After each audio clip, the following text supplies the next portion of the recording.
ప్రేక్షకులకి నమస్కారం. గోపురానికి స్వాగతం. ఈరోజు సాంప్రదాయాల గురించి చెప్పుకునే ముందుగా అర్చనలో మహాగణపతిని స్మరించుకుందాం.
సంకటహర చతుర్థి పూజ ఏ విధంగా చేయాలి? ఇదివరకు మనం చాలాసార్లు చెప్పుకున్నాం. ఇప్పుడు చెప్పుకోవడానికి కారణం ఏమిటంటే చాలామందికి చాలా సందేహాలు ఉన్నాయి. ఇది భాద్రపద మాసం కదండి, పితృపక్షాలు కదా, ఎలాంటి పూజలు చేయకూడదంటారు, ఎలాంటి వ్రతాలు చేయకూడదంటారు. మరి సంకటహర చతుర్థి అనేటువంటిది వ్రతంలాగా చేస్తున్నాం కదా, పూజలాగా చేస్తున్నాం కదా, ఇవి ఇప్పుడు పనికి వస్తాయి అని చెప్పేసి కొంతమంది సందేహం. ఒక విషయం గుర్తుపెట్టుకోవాలి, కొత్తగా పట్టేటువంటి శుభకరమైనటువంటి సౌభాగ్యం కోసం చేసేటువంటి వ్రతాల్లో కూడా కొన్ని ఇక్కడ మనం చేస్తూ ఉన్నాం. అట్ల తట్టి చేస్తూ ఉన్నాం. ఆ తర్వాత ఇక్కడ కొన్ని పూజలు చేస్తూ ఉన్నాం. ఇక్కడ ఈ సమయంలో నిర్దేశించినవి మాత్రం తప్పకుండా చేయవచ్చు. ఇంకొకటి ఏమిటంటే, ఏ మాసమైనా సరే, అది పితృపక్షాలైనా సరే, మరేదైనా సరే, అధిక మాసం అయినా సరే, మలమాసం అయినా సరే, మూఢం వచ్చినా సరే, ఏది అయినా సరే కొన్ని మాత్రం తప్పనిసరిగా నిర్వహించవలసినవి ఉన్నాయి. వాటిలో ముఖ్యంగా ఏమిటంటే, ప్రతి నెలలో ఇరుపక్షాల్లో వచ్చేటువంటి ఏకాదశులు. ఏకాదశి వ్రతాన్ని సంవత్సరం మొత్తంలో ఎప్పుడు, అది ఏ రకమైనటువంటి మాసం అయినా సరే మనం నిర్వహించాలి. అది మలమాసం కావచ్చు, అధిక మాసం కావచ్చు, శూన్యమాసం కావచ్చు, పుష్యమాసం కావచ్చు, మూఢం కావచ్చు, మరి ఏదైనా కావచ్చు, కానీ ఏకాదశి వ్రతాన్ని మనం ఇప్పుడు కూడా నిర్వహించాలి. అదేవిధంగా సంకటహర చతుర్థి కొత్తగా పట్టేటువంటి వాళ్ళు, ప్రారంభించేటువంటి వాళ్ళైతే చేయకూడదు. కానీ మిగతా ఎవరైనా ఇప్పటికే వ్రతారంభం చేసి ఉంటే మాత్రం, ఇది భాద్రపద మాసం కదా, పితృపక్షాలు కదా, పూజ చేయకూడదు అనేటువంటి ఉద్దేశంతో ఎవరూ మానేయకూడదు. దీన్ని వ్రతాన్ని యథావిధిగా ఎప్పుడు చేసినట్టుగానే దీన్ని కొనసాగించవచ్చు. అలా కొనసాగించకపోతే వ్రతభంగమైనటువంటి దోషం వచ్చేటువంటి అవకాశం ఉంది. అందుకని చెప్పేసి తప్పనిసరిగా వీళ్ళు దీన్ని కొనసాగించాలి. అయితే ఎవరికైనా ఆ రోజు పితృకార్యం వచ్చింది, ప్రత్యేకంగా మనం పితృపక్షాల గురించి ప్రస్తావిస్తూ ఉన్నాం. ఈ పితృపక్షాల్లో వచ్చేటువంటి సంకటహర చతుర్థి రోజు ఎవరిదైనా పితృతిథి వచ్చింది, ఆ రోజు ఇంట్లో నిర్వహిస్తున్నారు అంటే సంకటహర చతుర్థి చేయవచ్చా, చేయకూడదా అనేటువంటి మీమాంస కూడా చాలామందికి వస్తుంది. అయితే ఇక్కడ రెండు రకాలుగా దీన్ని తీసుకోవాలి. ఏ విధంగా అంటే, సంకటహర చతుర్థి ఇప్పుడు చేస్తున్నాము, రాత్రిపూట చేస్తూ ఉన్నాం. రాత్రిపూట అంటే చంద్రోదయ సమయానికి మనకి ఈ చతుర్థి తిథి ఉండాలి, చవితి తిథి ఉండాలి, అప్పుడు మాత్రమే మనం చేయాలి. అయితే ఈరోజు మనకి మామూలుగా పితృకార్యాలు మనం ఏ సమయంలో చేస్తున్నాం, ఈ విషయాన్ని కూడా అందరూ తెలుసుకోవాలి. ఏమిటంటే, ఎప్పుడు కూడా పితృకార్యాలు చేయడానికి పితృతిథి ఎప్పుడు ఉండాలి అంటే, మనకి అపరాండం వేళకి ఉండాలి. అంటే 12 గంటలు దాటిపోయిన తర్వాత తిథి ఎప్పుడు ఉంటుందో అప్పుడు ఆ రోజు మాత్రమే పితృకార్యాన్ని మనం చేయాలి. అయితే చవితి రోజు జరిగిందా, తదియ రోజు జరిగిందా, తిథిని ఏ విధంగా చేస్తున్నాం? ఒకవేళ తదియ రోజు పితృకార్యం వచ్చింది, సంకటహర చతుర్థి చేయాలి అనుకున్నాం, మధ్యాహ్నం వరకు అపరాహ్నం వేళ వరకు తదియ తిథి ఉంది, రాత్రికి సంకటహర చతుర్థి వచ్చింది. ఇప్పుడు ఏం చెయ్యాలి అంటే కర్త మాత్రం ఏం చేయాలి, వినాయకుడికి దండం పెట్టుకుని పితృకార్యమే చేయాలి. ఒకవేళ స్త్రీలకి మాత్రమే ఆ వ్రతం ఉంది అని అనుకోండి, అలాంటప్పుడు ఏమిటంటే వాళ్ళు మాత్రం పితృకార్యం చేసిన రోజు తప్పకుండా చేయాలి కాబట్టి, భోజనం చేయాలి కాబట్టి మధ్యాహ్నం పూట పితృకార్యాన్ని చేసి రాత్రిపూట వినాయకుడికి పూజ చేసుకుని రాత్రి చంద్రోదయం అయిన తర్వాత కూడా స్త్రీలైతే భోజనం చేయవచ్చు. ఇక్కడ స్త్రీలకి ఏమిటంటే రాత్రిపూట భోజనం చేయకూడదు అనేటువంటి నియమం లేదు. పితృకార్యం రోజు తప్పనిసరిగా ఆ ఇంటి ఇల్లాలు రాత్రిపూట కూడా భోజనం చేయాలి. కానీ ఎవరు కర్త అవుతారో, ఎవరు యజమాని అవుతారో వాళ్ళు మాత్రం పితృకార్యం చేసిన రోజు రాత్రిపూట భోజనం నిషేధం వాళ్ళకి. అంటే ఇక్కడ మనకి సంకటహర చతుర్థికి ఉన్నటువంటి నియమం ఏమిటి, రాత్రి వరకు ఉపవసించి రాత్రిపూట చంద్రోదయం అయిన తర్వాత వినాయకుడికి పూజ చేసి చంద్రుడికి కూడా పూజ చేసుకుని అప్పుడు మాత్రమే మనం భోజనం చేయాలి. అంటే రాత్రి 9 గంటలకు మాత్రమే భోజనం చేయాలి అనేటువంటి నియమం మనకి సంకటహర చతుర్థికి ఉంది. కానీ కర్త అయినటువంటి వాడు చవితి తిథి రోజు కానీ లేదా తదియ తిథి రోజు, తదియ మధ్యాహ్నం వచ్చి రాత్రికి చవితి వచ్చిందనుకోండి, అలాంటప్పుడు ఏం చేయాలి అనేటువంటి సంకటంలో వాళ్ళు పడతారు. ఇలాంటి సందర్భంలో మాత్రం తప్పనిసరిగా వాళ్ళు తదియ రోజు వాళ్ళ పితృకార్యం చేసి ఆ తిథిలో చేయవలసినటువంటి విధి విధానాలు పాటించి మధ్యాహ్నం పూట భోజనం చేసి గణపతికి నమస్కారం చేసుకుని తర్వాత దాన్ని కొనసాగించాలి. మళ్ళో నెలలో వచ్చేటువంటి దానికి కొనసాగించాలి.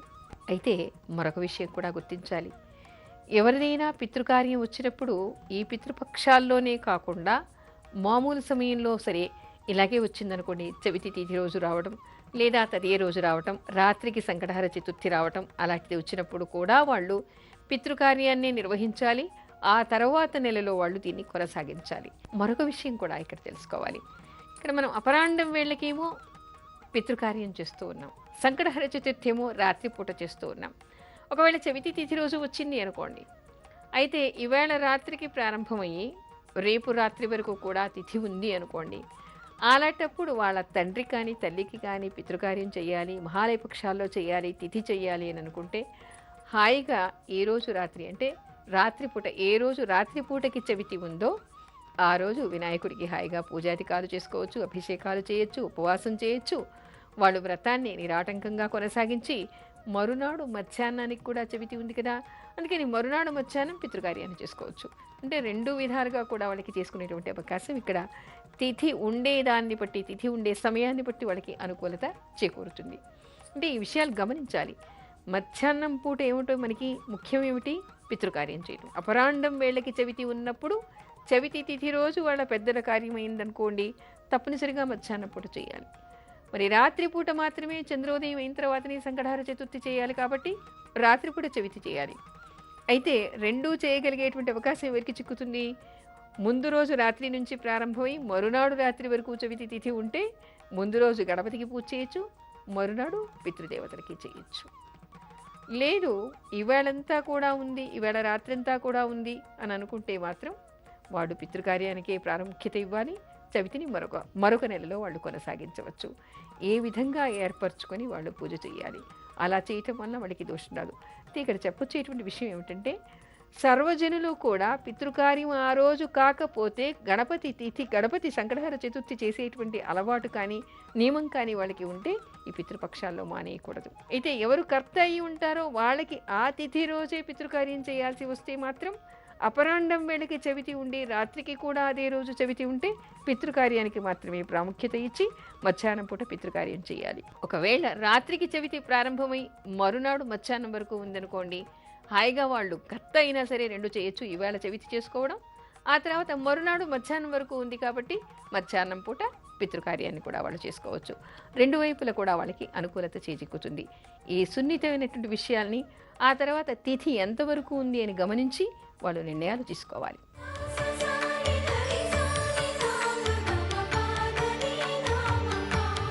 ఇంటి పేరు కల వాళ్ళకి అశౌచం ఎన్ని రోజులు ఉంటుంది?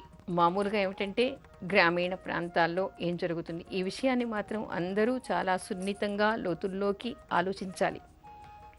ఇంటి పేరు గల వాళ్ళు అని మనం అనుకుంటూ ఉన్నాం. ఇంటి పేరు గల వాళ్ళు అంటే మామూలుగా కొన్ని కొన్ని ఇంటి పేర్లు అన్ని వర్గాల్లోనూ ఉంటాయి. అంటే బ్రాహ్మణుల్లో ఉంటారు, క్షత్రియుల్లో ఉంటారు, రెడ్డిల్లో ఉంటారు, ఇంకా అన్ని వర్గాల్లో కూడా ఒకే ఇంటి పేరు వస్తూ ఉంటుంది.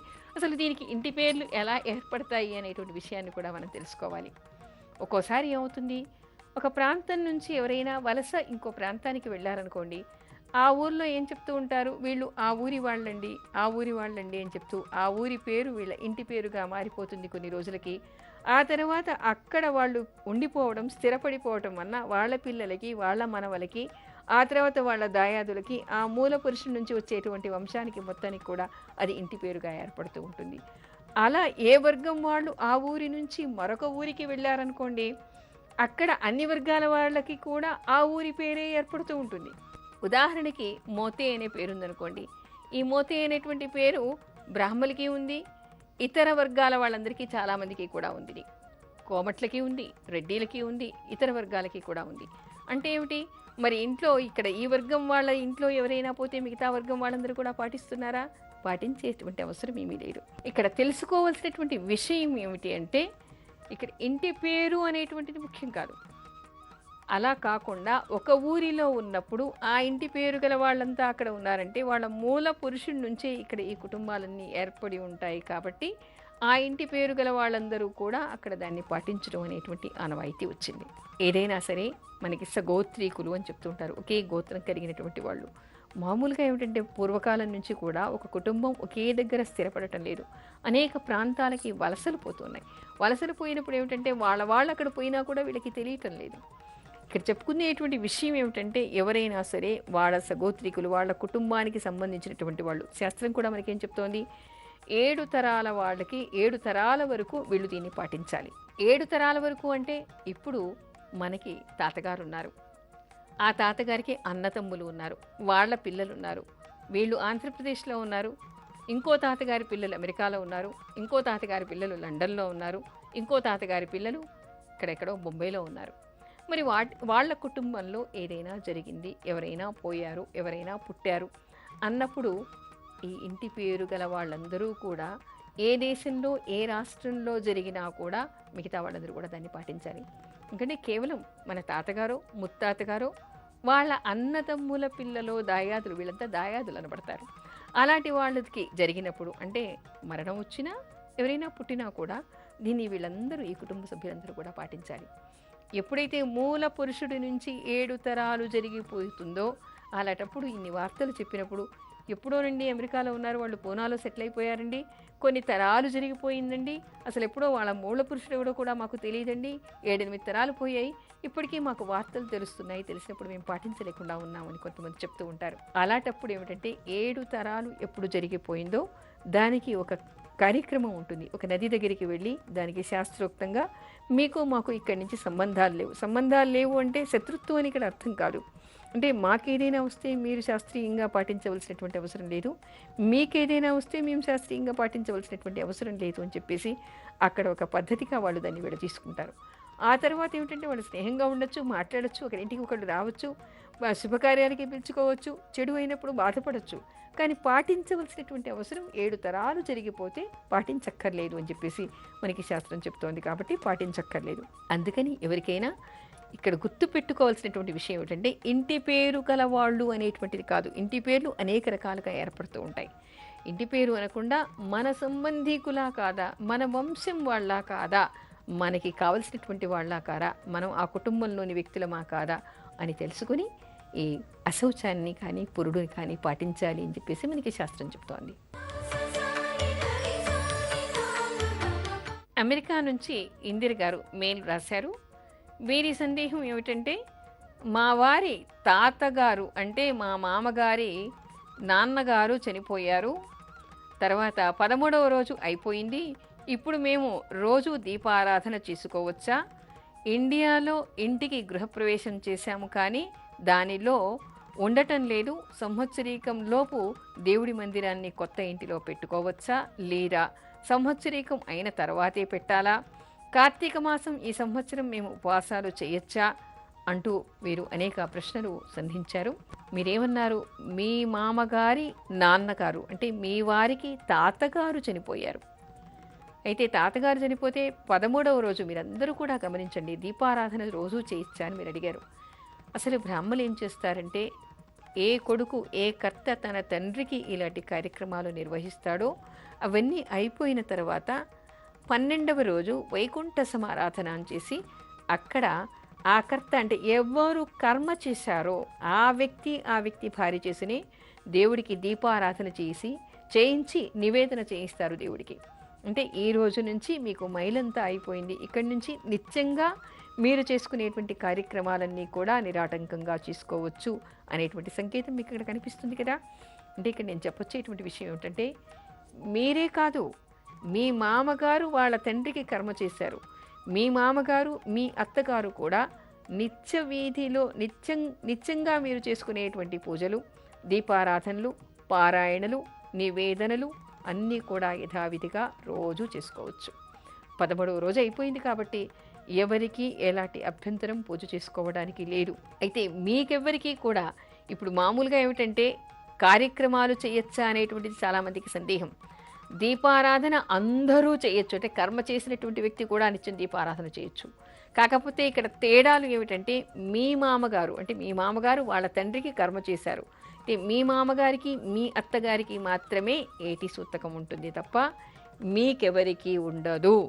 మీరు గృహప్రవేశం కూడా చేయవచ్చు, మీరు మీ పిల్లలకి ఉపనయనం చేయొచ్చు, మీరు మీ పిల్లలకి అక్షరాభ్యాసం చేయొచ్చు, మీరు మీ పిల్లలకి పెళ్లి చేయొచ్చు, పీటల మీద కూర్చుని కంకణం కట్టుకుని కూడా మీరు మీ పిల్లలకి అన్నీ చేయొచ్చు. మీరు మీ ఇంట్లో గృహప్రవేశం చేశారు కాబట్టి ఆ ఇంట్లో ఉండకపోయినా మీరు దేవతా మందిరాన్ని పెట్టుకోవాలంటే మంచి రోజు చూసి ఎప్పుడైనా మీరు పెట్టుకోవచ్చు, దానికి ఎలాంటి అభ్యంతరం లేదు. కార్తీక మాసంలో ఉపవాసాలు ఉండొచ్చా అని అడిగారు. నిరభ్యంతరంగా మీరు ఉపవాసాలు ఉండొచ్చు, దీక్షలు చేయొచ్చు, యజ్ఞయాగాది క్రతువులు చేయొచ్చు, పీటల మీద కూర్చొని మీరు వివాహాలు మీ పిల్లలకి చేసుకోవచ్చు, ఆ తర్వాత నోములు వ్రతాలు అన్నీ చేయొచ్చు. దానికి ఎలాంటి దోషం లేదు, ఎలాంటి అభ్యంతరం లేదు, మీకు ఏటి సూతకానికి ఎలాంటి సంబంధం లేదు. కేవలం మీ అత్తగారికి మామగారికి మాత్రమే ఈ నియమం ఉంటుంది. అది కూడా వాళ్ళు నిత్యం చేసుకునేటువంటి పూజాధికాలకి ఎలాంటి అభ్యంతరం లేదు.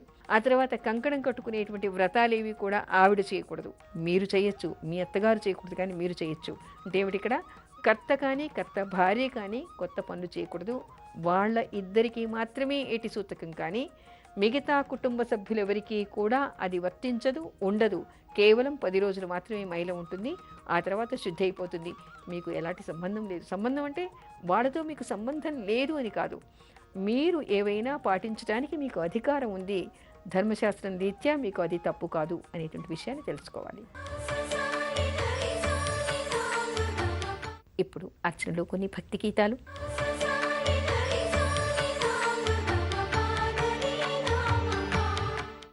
సిద్ధి వినాయక నమో మోక్షదాయక కొలువు తీరు ఏలిక తలపు నీకు కానుక నమో సిద్ధి వినాయక నమో మోక్షదాయక కొలువు తీరు ఏలిక తలపు నీకు కానుక నమో సిద్ధి వినాయక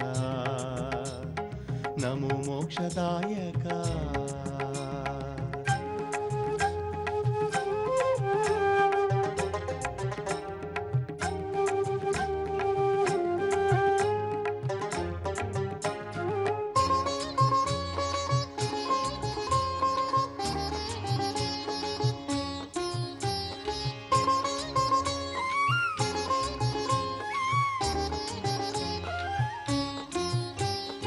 ఆది అంతమే లేని మహాగణపతి అనాది పూజామర వినుత ఏలుకొమ్మని. ఆది అంతమే లేని మహాగణపతి అనాది పూజామర వినుత ఏలుకొమ్మని. కంటి చూపే కలువ పూలు నీ సేవకి, కైదండల దండము నీ పాదాలకి, గళము మంత్ర పుష్పము నీ కీర్తనకి, నైవేద్యము జన్మ ఫలము నీ పూజకి. నమో సిద్ధి వినాయక నమో మోక్షదాయక కొలువు తీరు ఏలిక తలపు నీకు కానుక నమో సిద్ధి వినాయక.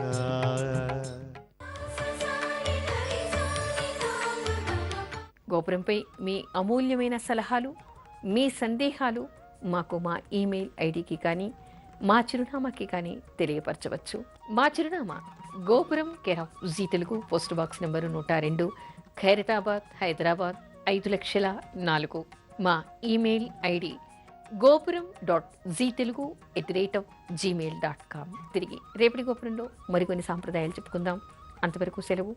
నమస్కారం.